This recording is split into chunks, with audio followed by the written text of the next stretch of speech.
Perfect. Perfect. Perfect.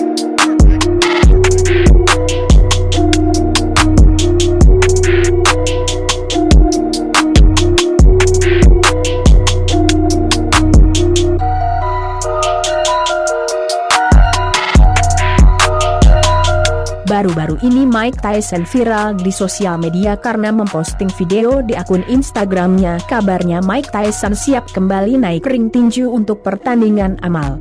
Di usia kepala 5, kembali berlatih tinju terasa sulit bagi mantan juara kelas berat ini. September 2020 nanti, Mike Tyson akan naik ring untuk pertandingan amal. Pria berusia 54 tahun itu akan menghadapi legenda tinju lainnya, Roy Jones Jr. yang berusia 51 tahun di Los Angeles, Amerika Serikat. Sudah beberapa bulan terakhir ini, Mike Tyson kembali berlatih tinju lagi. Tak ayal, Iron Mike terakhir memakai sarung tinju adalah di tahun 2005 alias 15 tahun lalu.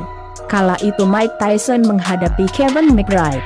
Sayangnya, Mike Tyson menutup pertandingan terakhirnya itu dengan kekalahan.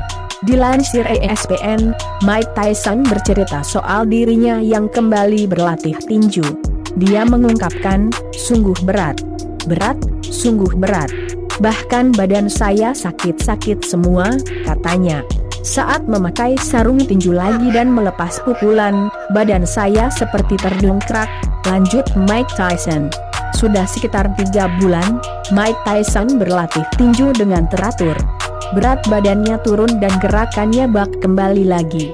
Ngomong-ngomong, latihannya seperti apa saja sih?